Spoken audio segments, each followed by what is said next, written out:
أما بعد فأعوذ بالله من الشيطان الرجيم بسم الله الرحمن الرحيم وتعاونوا على البر والتقوى ولا تعاونوا على الإثم والعدوان صدق الله العظيم وصدق رسوله النبي الكريم الأمين ونحن على ذلك لمن الشاهدين والشاكرين والحمد لله رب العالمين إن الله وملائكته يصلون على النبي يا أيها الذين آمنوا صلوا عليه وسلموا تسليما اللهم صل على سيدنا ومولانا محمد وعلى آله وصحبه وبارك وسلم الصلاة والسلام عليك يا سيدي يا رسول الله وعلى آلك وصحابك يا حبيب الله مولاي صل وسلم دائما ابدا على حبيبك خير الخلق كلهم. نہایت ہی واجب صد احترام بزرگوں دوستوں ایمان والو، اللہ تبارک و تعالی جل جلالہ و عم نوالہ و اعظم شانہ و اتم برہانہ کی حمد و ثنا اور حضور سرور کائنات فخر موجودات زینت بزم کائنات دستگیر جہاں غم گسار زماں سید سروراں حامی بے کساں قائد المرسلین خاتم النبیین احمد مجتبیٰ جناب محمد مصطفیٰ صلی اللہ علیہ وسلم کے دربار گہربار میں ہدیہ درود و سلام عرض کرنے کے بعد وارثان منبر و محراب ارباب فکر و دانش اصحاب محبت مودت عاملین عقیدہ اہل سنت نہایت ہی معزز اور محتشم حضرات، رب ذوالجلال کی فضل و توفیق سے ہم سب کو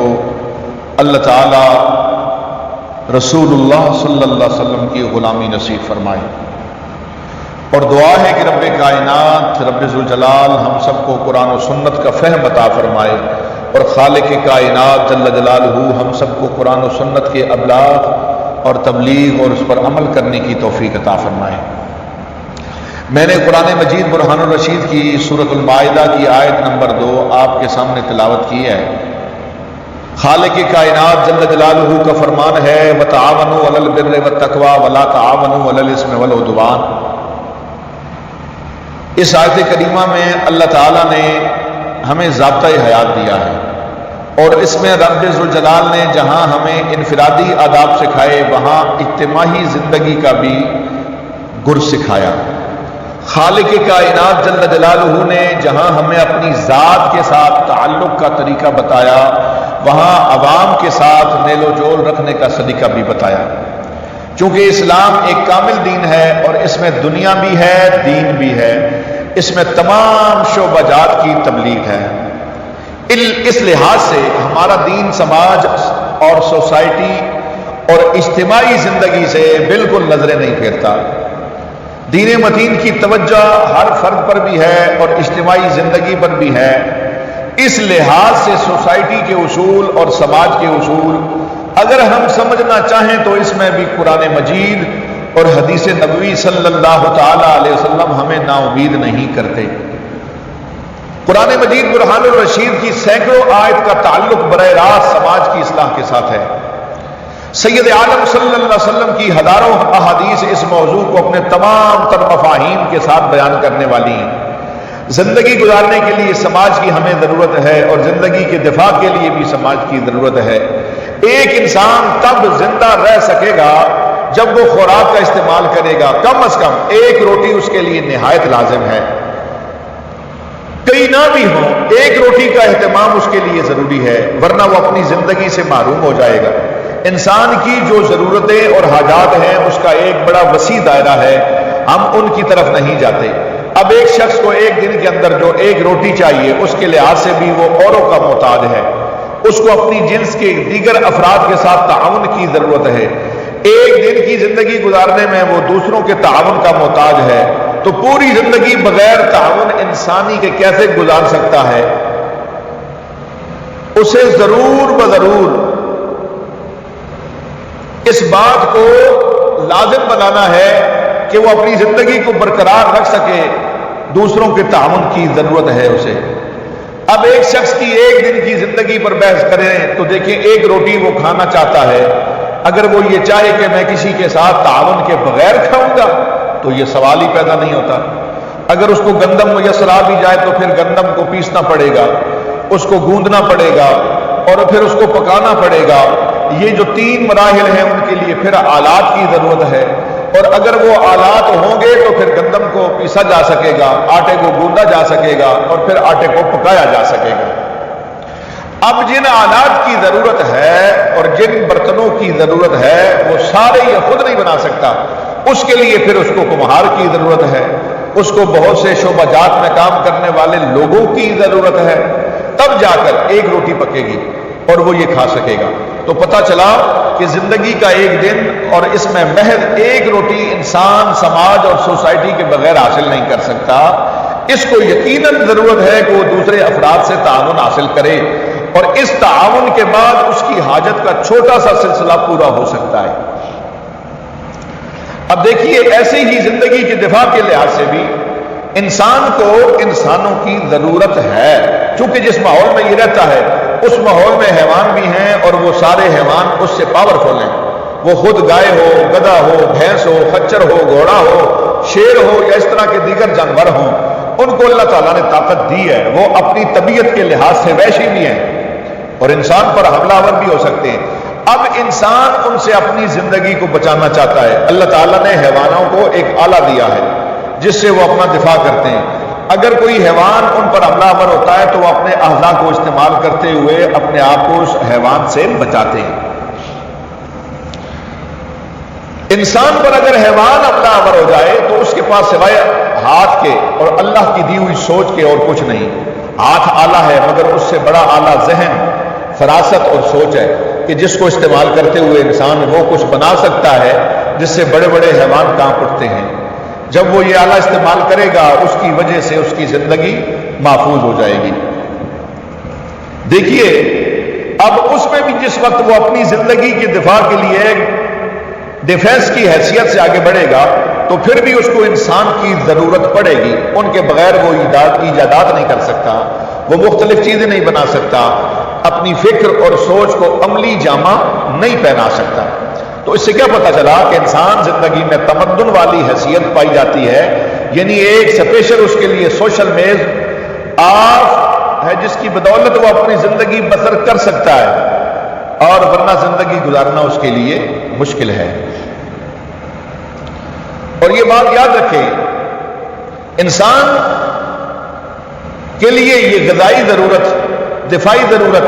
بقا نسل اور اصلاح نسل کی ضرورت پر بڑی بڑی چیزیں ہیں جو بندے کو اس بات کی طرف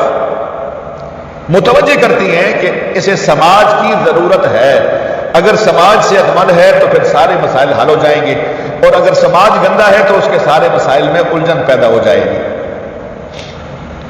اسلام نے ہمیں اس انداز کا سمجھ دیا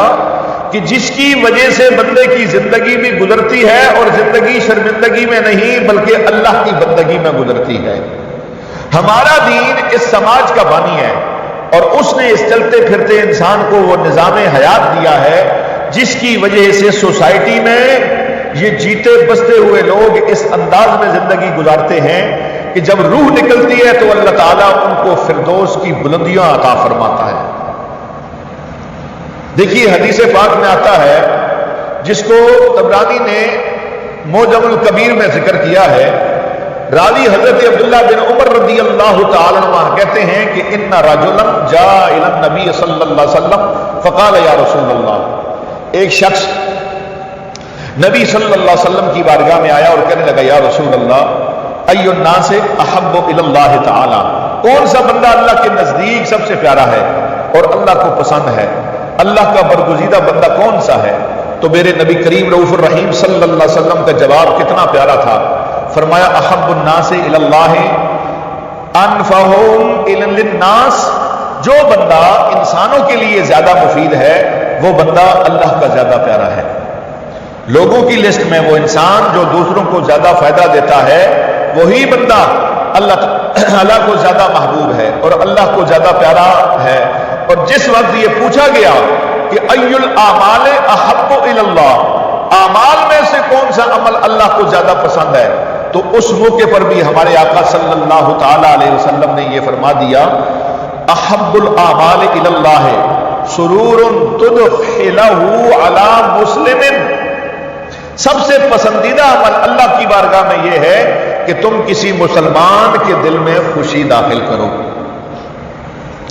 جب کسی مسلمان کو تم مسرور کرو، وہ غم زدہ ہو تو اس کا غم مٹانے کی کوشش کرو، وہ محتاج ہو تو اس کی حاجت کو رفع کرنے کی کوشش کرو، اس کے گھر پر مصائب کے سائے ہوں اور تم ان مصیبتوں کو پیچھے ہٹانے میں اس کے ساتھ تعاون کرو. فرمایا جو ہاتھ تمہارا مومن کے مصائب کو دور کرنے کے لیے اٹھے گا یہ اللہ کو بڑا پسند ہے. اور جو قدم ایک مومن کی حاجت کو دور کرنے کے لیے اور اس کا کام بنانے کے لیے اس کے ساتھ چلتے ہوئے تم نے اٹھایا ہے یہ قدم تمہارے رب کو بڑا پسند ہے. یعنی سارے کاموں میں سے اللہ تعالیٰ کو وہ کام پسند ہے کہ جس میں انسانیت کا بھلا ہو اور مومنین کو اس میں باقاعدہ طور پر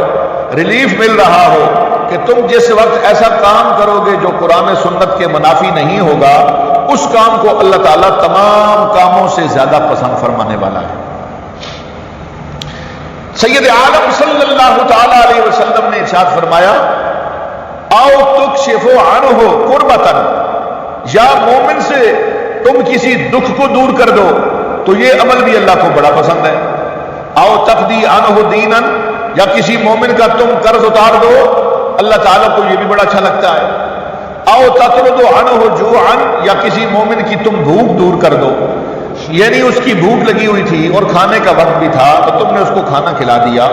تو اللہ تعالیٰ کو یہ تمہارا عمل بڑا پسند ہے. پھر رسول اللہ صلی اللہ علیہ وسلم نے اپنی عملی زندگی کا کام بیان کرتے ہوئے کتنے خوبصورت لفظوں میں یہ فرما دیا وَالْآنَ أَمْشِي مَعَ أَخِي فِي حَاجَةٍ أَحَبُّ إِلَيَّ مِنْ أَنْ أَعْتَكِفُ فِي هَذَا الْمَسْجِدِ. رسول اللہ صلی اللہ علیہ وسلم نے فرمایا میں چلوں کسی صحابی کی حاجت کو پورا کرنے کے لیے یہ مجھے زیادہ پسند ہے اس سے کہ میں اس مسجد میں اعتکاف کروں. یعنی کوئی صحابی میرے پاس آ جائے اور مجھے یہ کہے کہ یا رسول اللہ صلی اللہ علیہ وسلم میرا یہ کام بگڑ گیا ہے آپ میرے ساتھ چلو میرا کام ہو جائے، تو میرے نبی صلی اللہ علیہ وسلم فرماتے ہیں میں اس کے ساتھ چل پڑوں تو میرا یہ کام میرے نزدیک میری مسجد نبوی میں اعتکاف سے بڑا ثواب رکھتا ہے. سید عالم صلی اللہ علیہ وسلم کا یہ جملہ ہمارے لیے کئی لحاظ سے معنویت سے بھرپور اور لبریز ہے. آپ صلی اللہ علیہ وسلم اس بات کو واضح کرنا چاہتے تھے کہ اسلام صرف دین کا نہیں، یہ اسلام دنیا کا بھی نظام ہے. اسلام صرف مسجد کا نہیں، یہ بازار کا بھی نظام ہے. اب دیکھیے رسول اکرم صلی اللہ علیہ وسلم جس کی شان کتنی نرالی ہے، جن کا ہر لمحہ اللہ کی بندگی میں گزرتا ہے، جن پر ہر لمحہ اللہ کی رحمتوں کا نزول ہوتا ہے اور جن کا مقام اللہ کے دربار میں ایسا ہے کہ فرماتے ہیں ابیتن ہند ربی، راتیں میں رب کے ہاں گزارتا ہوں. رسول اکرم صلی اللہ علیہ وسلم نے سماج کے لیے اپنی خدمت کو پیش کرتے ہوئے اپنے صحابہ کرام رضوان اللہ تعالی علیہ مجمعین کو اور قیامت تک کے لیے مومنین کو ایک سبق دے دیا کہ ایسا اگر وقت آ جائے تو انسانیت تڑپ رہی ہو، لوگ موت و حیات کی کشمکش میں ہوں، اگر ایسی حالت میں تم نفلی عبادت میں مصروف رہو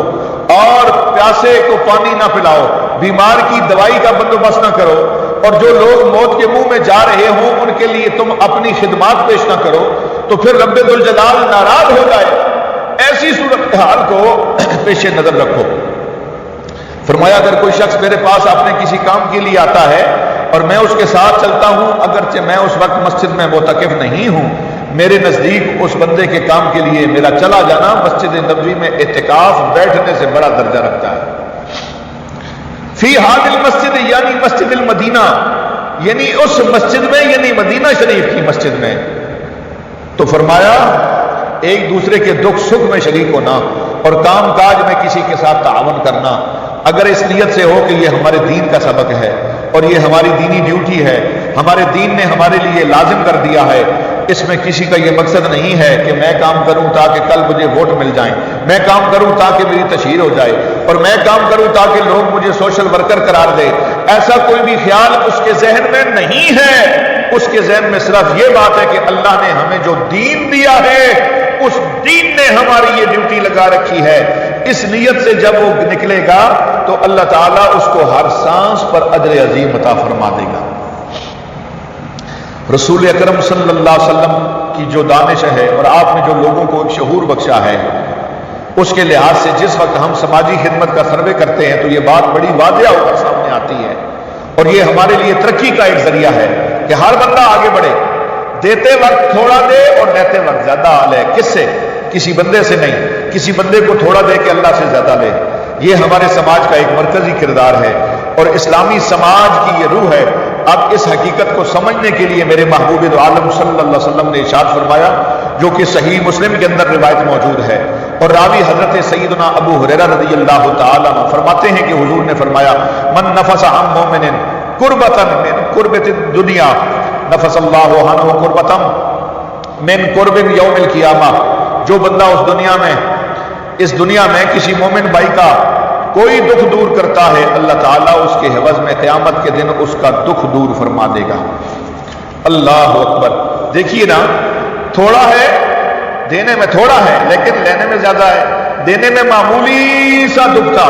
1 گھنٹہ آپ نے اپنے بھائی کے ساتھ تعاون کیا اور اس کا دکھ دور ہو گیا، اس کا غم ختم ہو گیا اور اس کی ضرورت پوری ہو گئی، اس کی حاجت ختم ہو گئی۔ یہاں 1 گھنٹہ لگا، لیکن حشر کے دن کے جو غم ہیں اور حشر کے دن کے جو دکھ ہیں، ہو سکتا ہے تم دنیا کی زندگی کا 1 کروڑ سال بھی وہاں جا کر لگا کے اس دکھ کو مٹانا چاہو، اپنا وہ دکھ دور کرنا چاہو تو نہ کر سکو۔ یوم حشر کا اتنا بھاری دکھ ہوتا ہے۔